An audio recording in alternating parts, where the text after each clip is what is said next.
Sedgley Woods at the Philly Open 2006. Nick Snyder goes on a birdie rampage on the back nine to take second place. 1 year later, Nick again went on a birdie rampage to tie Steve Brinster to force a playoff, only to lose in a two-hole playoff. And now, this year, 2008, will we see a rematch of Brinster and Snyder at the Philly Open? Stay tuned as Disc Golf Monthly starts now.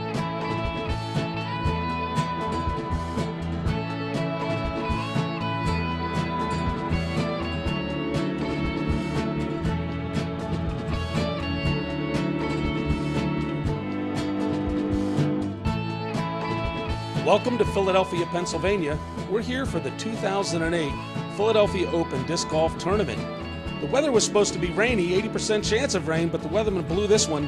It's a beautiful day here in Philadelphia. I'm Carl Cubbage, and I'm joined by Dr. John Dusler, who was tournament director for the 2005 PDGA Disc Golf World Championships and also the tournament director for this year's Philadelphia Open. John, could you tell us a little bit about the layout today, and what can we expect from the players out there in this event? Well, thanks so much, Carl. This is going to be a 21-hole layout at historic Sedgley Woods in Fairmount Park, Philadelphia. It's a little bit different than what we're used to. We combine some holes. We make use of some brand new holes in the back of the course. And we have a full field of 105 players from 11 different states. They came as far as from Nebraska, Wisconsin, Connecticut, and California to challenge our two-time defending champion, Steve Brinster. Steve's been a great performer for the last few years at this event, but he will be severely challenged, Carl. Nate Cron from Sedgley Woods, as well as Nick Schneider, will be going for that title as well. But there's Terry Miller from Wisconsin. He's a great player, a touring pro. We also have Ken Franks. He was the first-round leader at the United States Disc Golf Championships in Rock Hill, so obviously he has great talent. And, of course, like I said, Board Salang from Connecticut. He knows this course real well, so they'll all be trying for that championship in the Philly Open. Well, John, this course has got a lot of history. The event's got a lot of history. Some great finishes down the stretch, some close ones over the years. Yes. Let's go down to the course and see what's happening out there right now. It's time once again for the 31st annual Philadelphia Open at the Sedgley Woods Disc Golf Course located at Fairmount Park. This year brought warm weather and sunny skies as opposed to last year's nightmare of a nonstop torrential downpour. This year also brought another extended course layout at 21 holes. Players shared their thoughts on the layout. It's a great time. We expected rain today, the sun's out. Normally Sedgley Woods is a nice and tight course. You'd use your putter probably, but today they've stretched it out. They got 21 holes, it's stretched out. We didn't have any backup today, and so far, pretty good. I think the standard's probably going to be 21, 27 holes. For big tournaments like this, a lot more players in. Okay, why? But just the popularity of the game allows more shots. You know, a lot more different shots. Like I say, a lot more people to play. 105 pre-registered here, which is awesome. I think the layout is pretty good. It almost kind of reminds me of the last year at the 30th anniversary one. And I mean, it's a little bit, some of the layouts are a little bit different, but they're still challenging. Very challenging. This was yet another Philadelphia Open that had a field made up from all over the country. Terry Miller even made it coming out all the way from New Berlin, Wisconsin. There's so much history out here, everyone tells me, and to come out here and play the second oldest course in the country, it's something, it's one of the few courses that have been around longer than I've been alive, so I had to come out and try it out. John invited me, and here I am. This tournament drew a record 105 players, which were spread out across 13 divisions. With this layout being longer and having 3 temporary field holes, players needed to bring out their big arms. The terrain also was filled with many technical challenges like hole 14. It played uphill and had its basket mounted on a mound. This pin placement gave players fits when it came to their putting game. The end of the layout played to the permanent hole 18's basket and forced you to throw straight and long. Speaking of throwing long, here's Jeremy Coling of Team Discraft demonstrating throwing for distance with both the backhand throw and the sidearm in this month's What About Disc Golf segment. Hey, my name is Jeremy Coling. I'm here with Discraft. Just show you a little bit about how to throw some distance shots. I'm using the brand new high-speed driver Discraft came out with, the ESP Force. This thing is just super overstable and super fast, so what I like to do is I like to warm up with little towel throws. Get your arm loose, get your chords and your technique right before you go out there and rip it. This is how I grip it. It's my power grip. It's unique to most people's, but I mean everybody has different grips, so it's just whatever feels most comfortable to you.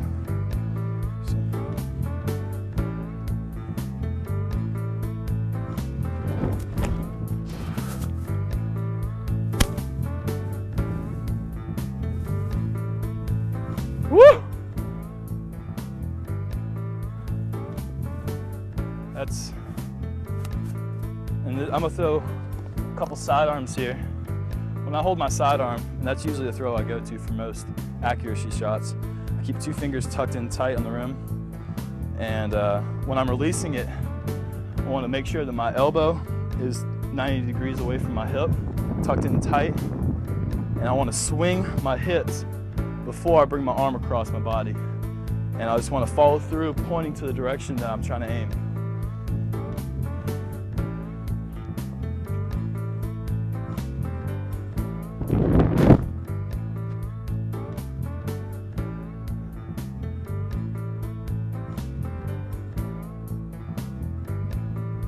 That's how I throw distance shots. And that wraps it up for this month's What About Disc Golf?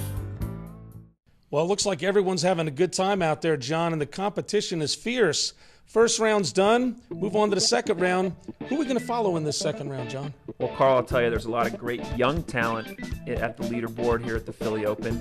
Nate Cron, our local from Sedgley, has the lead. He's fresh off his Patapsco win last week in Maryland, but he's being challenged by Steve Brinster, who is our 2-time defending champion. We also have Ken Franks from California, and both Steve and Ken are coming off the Memorial. They've been touring players for a while. We also have Nick Schneider, local player, who knows this course very well, and we can expect him to make a charge. There's Ward Solang from Connecticut. He has not played an event this year, so he's starting off his 2008 season with this event. And finally, Terry Miller. Terry has been the champion at the Cracked Plastic Classic, and he is a great player, known for his putting skills, and he will be right there at the top when it's all over. Sounds like we're going to have some real excitement in the second round, John.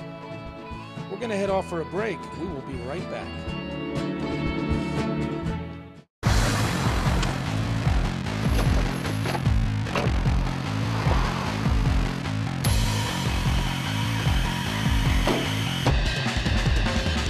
So where's the basket?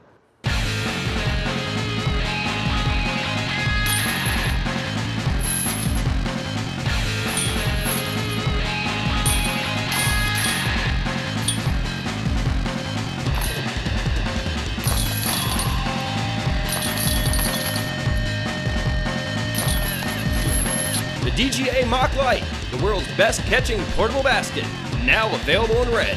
So where'd you put it this time? Seafood.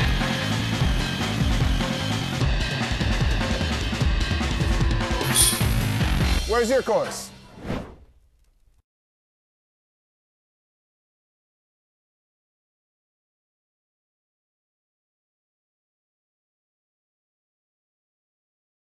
The Eric Theater Champions Cup will be held September 13th and 14th, 2008. The 2007 Yetter total event value was the richest tournament in Pennsylvania. Half of the Pro Ladies entry fee will be paid by the BCDGA cabinet members. 4 rounds on 2 18-hole courses at the beautiful Tyler State Park, with pros and AMs swapping courses each round. Lunch is available from our sponsor, D-Town Slacks Hoagie Shack, the best cheesesteaks around. For more information, log on to www.bcdga.com.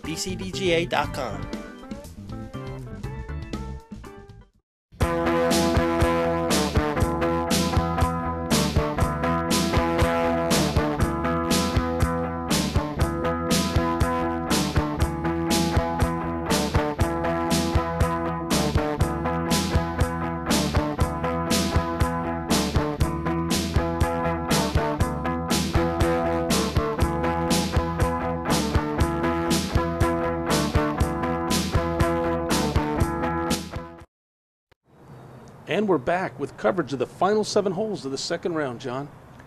Yes, Carl, they're out in the field hole. This is towards the back of the course. You can see Nate holds a 2-stroke advantage over the rest of the field, and but it's still, there's a lot of golf left here in this event.